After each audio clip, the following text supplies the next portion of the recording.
Merci d'être avec nous pour ce 23h à la une de l'actualité de ce vendredi 2 juin 2017.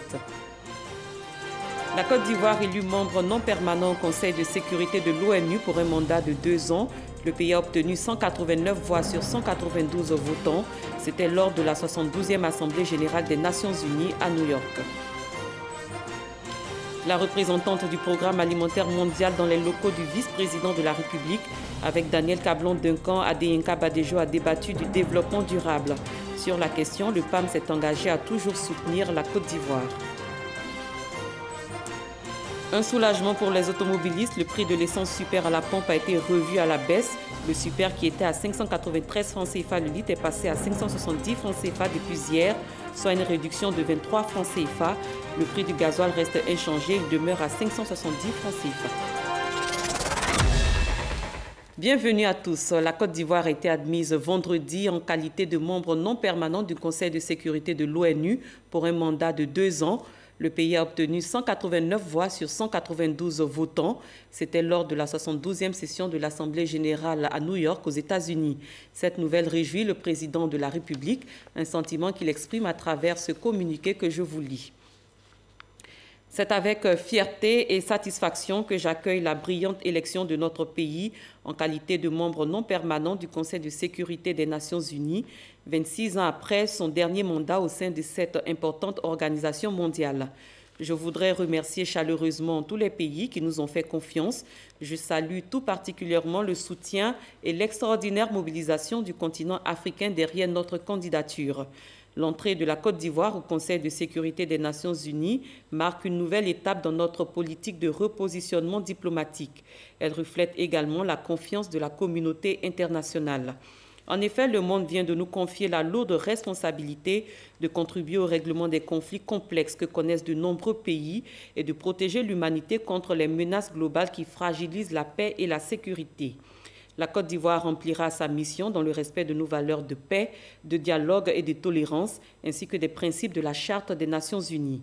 Conformément à ces engagements, mon pays partagera avec la communauté internationale les leçons et l'expérience tirées de sa longue collaboration avec l'ONUCI, à qui je rends hommage, afin que les opérations de maintien de la paix connaissent encore plus de succès. Alassane Ouattara, président de la République de Côte d'Ivoire. Je vous propose d'écouter à présent le ministre des Affaires étrangères, Marcel Amontano, qui a défendu la candidature de la Côte d'Ivoire au siège de membre non permanent du Conseil de sécurité de l'ONU. Il se prononce depuis New York, aux États-Unis. Un sentiment de fierté d'avoir pu creuser les sillons tracés par le président de la République, qui a repositionné l'image de notre pays sur la scène internationale et qui a permis cet engouement de la communauté internationale en faveur de la candidature de la Côte d'Ivoire. Nous avons, à partir de là, mené une campagne de proximité avec toute l'équipe qui est ici avec nous. Nous avons rencontré l'ensemble des pays membres de l'Assemblée générale des Nations unies, les 193 pays sans exception. Et je crois que les fruits de ce travail ont porté. 192 votants, 189 voix. Nous sommes les premiers de notre groupe. C'est quand même quelque chose, je crois, de remarquable. Nous sommes fiers du travail accompli et nous sommes fiers d'offrir ce travail à notre pays, à notre président et aux Ivoiriens. Mais je tiens à le dire et à le signaler, c'est parce que la Côte d'Ivoire a été bien repositionnée par son chef, le chef de l'exécutif, que nous avons bénéficié de ce travail. À l'agenda du Conseil de sécurité sont inscrits les sujets suivants: la paix et la sécurité.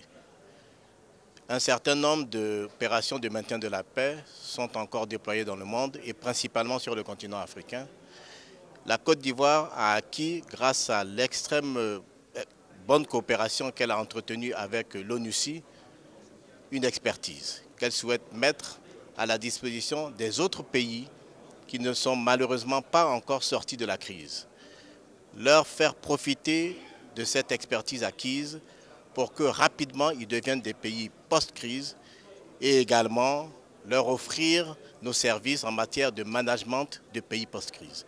Nous avons quand même un taux de croissance de 9%, malgré tous les balbutiements que vous entendez ça et là, ce qui veut dire que fondamentalement la situation est stable dans notre pays. On ne peut pas produire une telle richesse sans stabilité. Ce choix de la Côte d'Ivoire est le fruit d'une offensive diplomatique entreprise par les autorités ivoiriennes. Le président Alassane Ouattara s'y est impliqué à plus d'un titre. Déjà, à la tribune des Nations Unies, lors de la 71e Assemblée générale en septembre dernier, il avait affirmé sa volonté de voir son pays occuper le siège de membre non permanent du Conseil de sécurité pour la période 2018-2019. Faisons un retour sur l'événement avec Sylvie Toury. Un triomphe diplomatique, le score l'atteste mieux. 189 voix sur 192, plus de 98% de suffrages favorables. Ce plébiscite ouvre majestueusement les portes du Conseil de sécurité des Nations Unies à la Côte d'Ivoire. À compter du 1er janvier 2018, et ce pour 2 années, la Côte d'Ivoire va y siéger en qualité de membre non permanent. Résultat d'un lobbying démarré sur des chapeaux de roue il y a 1 an. Tout a commencé en septembre 2016.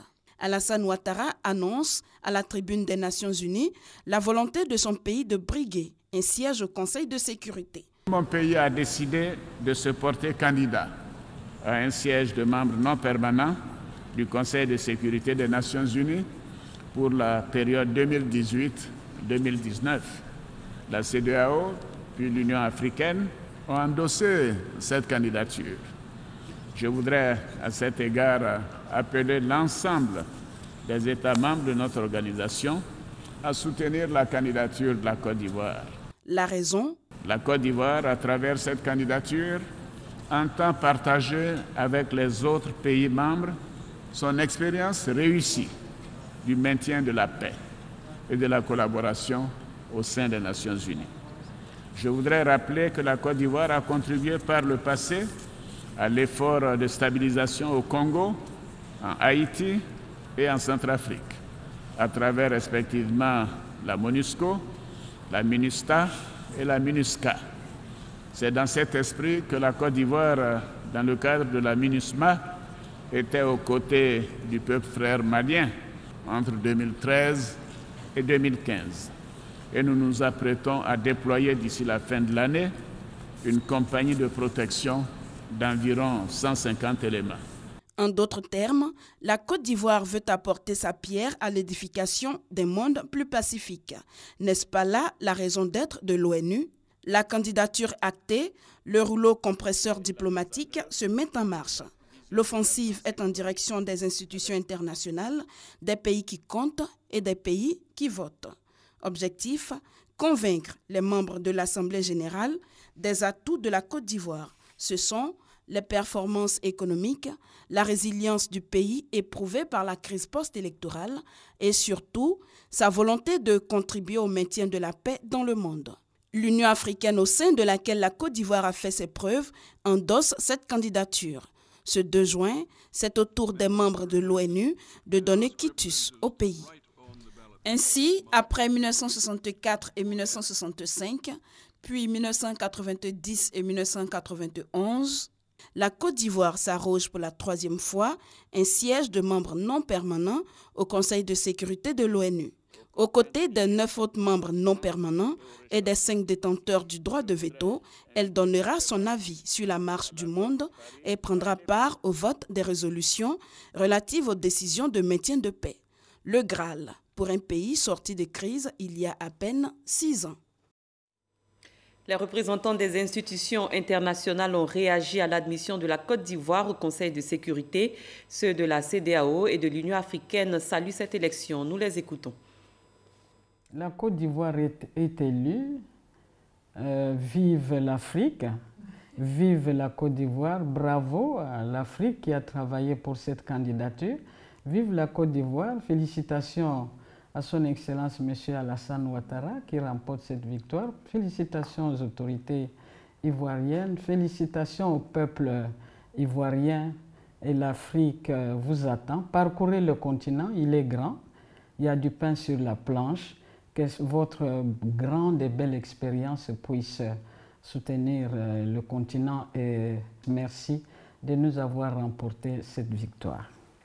Bravo à la Côte d'Ivoire, à l'éléphant d'Afrique qui a encore triomphé, qui a encore fait honneur à l'Afrique de l'Ouest. Et merci à la Côte d'Ivoire pour la fierté qu'elle nous a procurée. Mais surtout, mes voeux les meilleurs de succès à la Côte d'Ivoire. Et je suis convaincu que la Côte d'Ivoire fera honneur au mandat qui lui a été confié. Mais j'exprime le vœu ardent que cette conviction-là se traduise en réalité. Pour qu'encore une fois, nous continuions à être fiers de la Côte d'Ivoire. Je suis convaincu que par la suite, avec méthode, comme elle en a l'habitude, la Côte d'Ivoire va travailler à faire en sorte que ces succès au Conseil de sécurité soient des succès sans précédent. Nous le souhaitons ardemment. Autre chose à présent, le vice-président de la République, Daniel Kablan-Duncan, a échangé aujourd'hui avec la directrice de la représentation du Programme alimentaire mondial en Côte d'Ivoire, Mme Adéenka Badejo Sanogo. Une rencontre meublée par des discussions sur le raffermissement des relations entre la Côte d'Ivoire et cette institution onusienne. Elle a aussi permis aux deux personnalités d'évoquer les objectifs du développement durable contenus dans le Programme alimentaire mondial. Jérôme Kofi Aboulé. Un entretien ce vendredi entre Daniel Kablan-Duncan et Adéenka Badejo. Entretien à l'issue duquel la représentante du PAM en Côte d'Ivoire dit avoir rencontré le vice-président ivoirien pour la contribution du Programme alimentaire mondial aux actions des autorités ivoiriennes liées au développement durable. Le Programme alimentaire mondial répond à l'appel des chefs d'État pour appuyer les gouvernements de conduire l'examen stratégique au niveau national afin de mesurer les progrès réalisés et aussi de déterminer les actions nécessaires pour atteindre l'objectif de fin zéro. Son Excellence, Monsieur le Vice-président, a accepté d'être le champion de la fin zéro et de rassembler toutes les parties prenantes, comme le secteur public, le secteur privé, la société civile et les partenaires techniques et financiers pour se concerter. Et l'aboutissement est d'établir une feuille de route à partir du plan national de développement pour l'émergence de la Côte d'Ivoire. Les actions entreprises par la représentante du PAM en Côte d'Ivoire en faveur de l'État ivoirien sont innombrables. L'une d'entre elles concerne la journée africaine de l'alimentation scolaire, la deuxième du genre. Adéenka Badejo a plaidé pour que cette édition soit organisée par la Côte d'Ivoire après le Niger, qui a eu l'honneur d'abriter la première édition.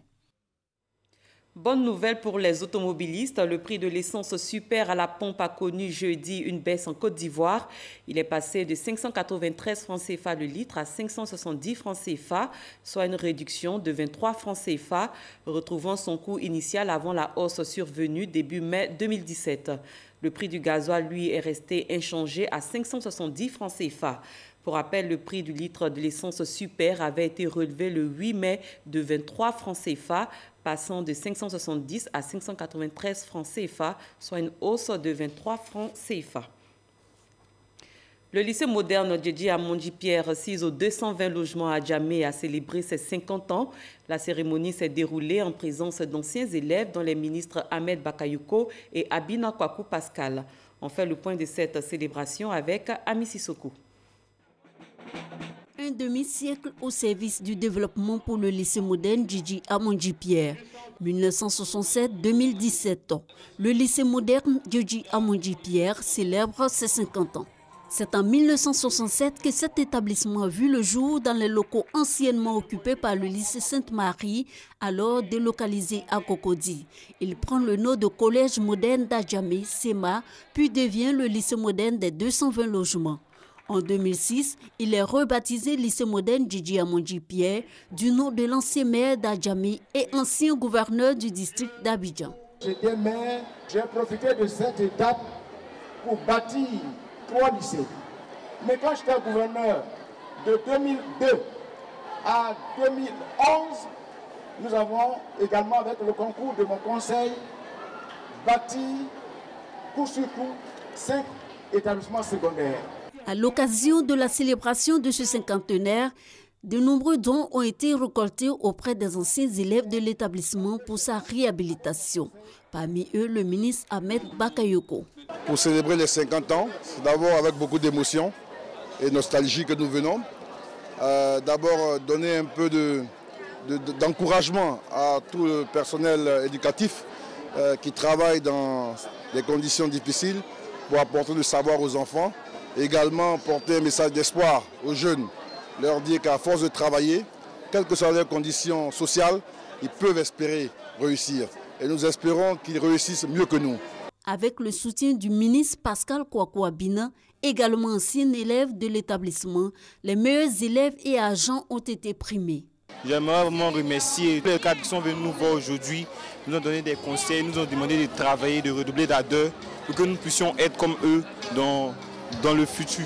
En 2016, le lycée moderne Djidji Amondi Pierre a fait un taux de réussite de 69% au BEPC et 62% au bac, des taux que l'établissement a le souci permanent d'améliorer.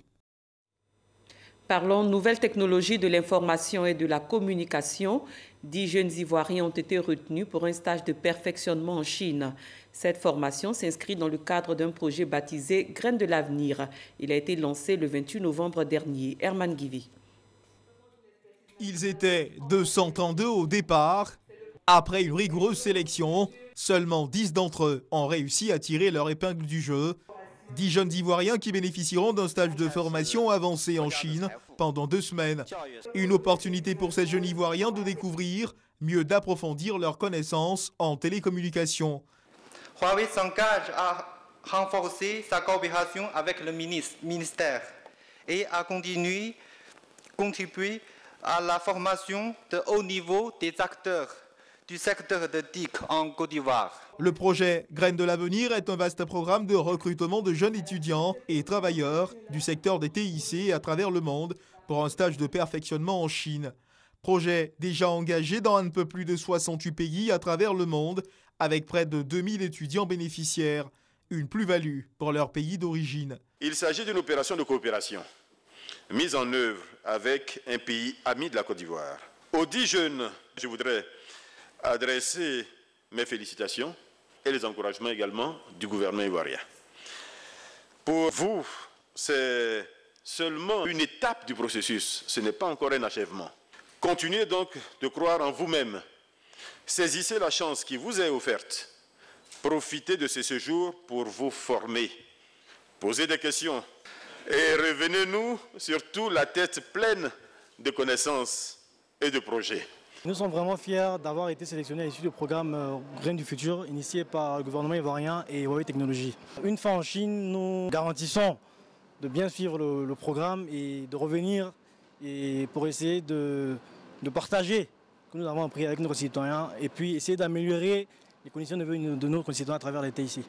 En Côte d'Ivoire, le programme Graines de l'avenir vise de former 1000 jeunes Ivoiriens sur 5 ans aux technologies de l'information et de la communication. Au terme du processus, les lauréats pourraient bénéficier d'un premier emploi au sein de l'entreprise chinoise de télécommunications, être recrutés par les opérateurs du secteur télécom ou encore décider de s'installer à leur propre compte. Les lampions se sont éteints sur le Discope Abidjan 2017. Qu'est-ce qui a meublé ce rendez-vous? Comment s'est déroulée cette 3e édition du marché des contenus audiovisuels et multiplateformes? Des réponses avec Franck Wadiou. 3e édition du Discope Africa à Abidjan. Les professionnels du contenu audiovisuel sont au rendez-vous. Depuis 2015, la Côte d'Ivoire abrite cette plateforme de vente et d'achat, voire d'échange autour de programmes télé, de séries ou encore de concepts multimédia. Tous les professionnels de la production et de la diffusion de contenus télévisuels sont unanimes pour dire que depuis bientôt 3 ans, notre pays, la Côte d'Ivoire, grâce au Discope, est en train de devenir le hub de l'audiovisuel de la sous-région ouest-africaine.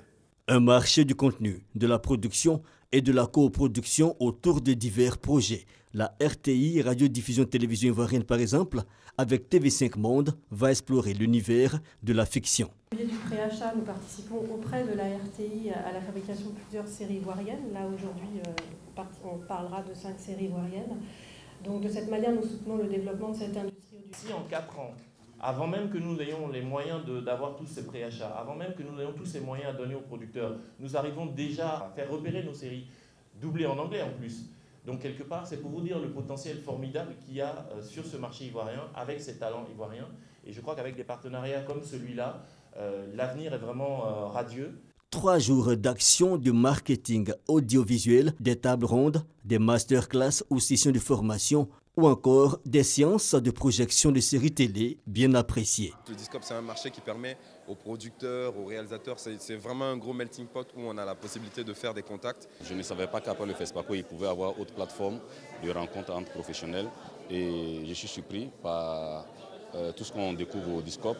Pour cette édition 2017, ce sont 1086 délégués en provenance de 39 pays représentant 803 sociétés, dont 122 chaînes de télévision et plateformes à péage venues acheter du contenu de programme, sans oublier les producteurs indépendants. Mais je crois que le plus important constat que l'on puisse tirer de cette 3e édition par rapport aux précédentes, c'est effectivement que le contenu produit ici en Afrique est roi. Bilan jugé satisfaisant selon l'organisateur et des perspectives sereines, même si la Côte d'Ivoire, depuis cette 3e édition, n'est plus co-organisatrice du Discope.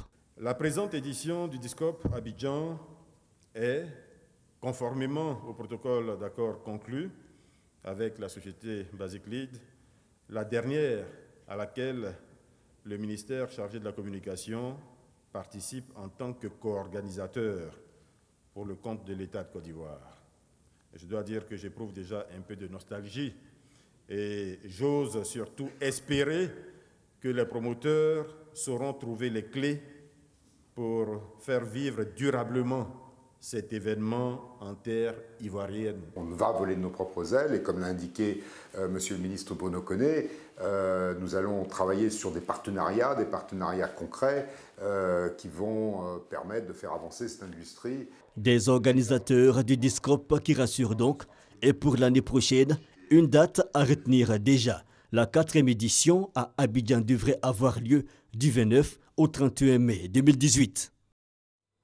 En défense, après Korogo, Boaké, San Pedro et Daloa, le général de brigade Kwaku Nicolas, commandant supérieur de la gendarmerie nationale, s'est entretenu avec les gendarmes basés à Yamoussoukro. Il a lancé un appel à la discipline et au respect de la hiérarchie. Kader Sogodogo. Yamoussoukro, la 6e légion de gendarmerie, accueille le général de brigade Kwaku Nicolas, commandant supérieur de la gendarmerie nationale. Le motif de la visite est su. Œuvrer pour le maintien des valeurs de ce corps. Nous sommes venus pour dire à nos hommes d'observer la discipline, la cohésion à leur sein et surtout qu'ils ne se détournent pas de leur mission principale qui est la protection des biens et des personnes et la sauvegarde de la vie de la nation. Après 5 régions visitées, le constat est clair. Nous sommes en parfaite harmonie avec nos hommes. Ils nous ont donné l'assurance que s'il doit y avoir des cafouillages, ce n'est pas dans nos rangs que ça viendrait. Et je peux rassurer la population que la gendarmerie, les bruits de bottes, ça ne fait pas partie de nos traditions. Prochaine étape de la tournée, l'est du pays, avec Adzopé, Bondoukou et Bouna. Abidjan sera la dernière étape de la tournée du commandant supérieur de la gendarmerie nationale. Rendons-nous dans le Gontougo, précisément dans les sous-préfectures de Sorobango et Taoudi. Un hommage a été rendu au président de la République pour ses actions en faveur du développement dans ces localités. Retour sur cette journée de reconnaissance au chef de l'État, journée tenue dans le village de Kiendi-Oulogo, à 18 km de Bondoukou, avec Mahama Traoré. Sorobango et Taoudi, deux sous-préfectures comptant 60 000 habitants et 31 villages dans la région du Gontougo. Avant le programme présidentiel d'urgence PPU, seul Sorobango était relié au réseau électrique national dans ces localités. Mais depuis 2011, 4 villages ont été électrifiés et 17 autres en voie d'être mis sous tension. Pour les populations de Sorobango et Taoudi, ce bilan est largement positif et elles le doivent à un homme, le chef de l'État, Alassane Ouattara. Rendez-vous a donc été pris à Kiendi-Oulogo, village de la sous-préfecture de Sorobango, pour exprimer reconnaissance au président de la République. Il n'y a pas de reconnaissance à Dieu sans reconnaissance de l'homme à l'homme. Alors, à César ce qui est à César. Mille merci au chef de l'État. Dites au président Alassane Dramane Ouattara qu'il nous a réveillés sur une lumière suffisante, comparable à la lumière solaire. Et ce visage-là, on s'en souviendra pour toujours. Le ministre Kobena Kwasi Adjoumani, représentant son collègue de l'énergie à cette journée d'hommage, a rappelé qu'il a fallu un préalable à ces actions de développement, notamment la paix et la cohésion sociale. C'est pourquoi Kobena Kwasi Adjoumani encourage les populations du Gontougo à la consolidation d'un climat social apaisé. L'apothéose de ces festivités a été la mise sous tension du village de Kiendi Oualogo. Les populations sont convaincues que la lumière aura un impact positif sur le taux de réussite des élèves et les activités économiques. Lutte contre le tabagisme, le ministère de la Santé et de l'Hygiène publique a donné aujourd'hui le coup d'envoi d'une campagne de masse.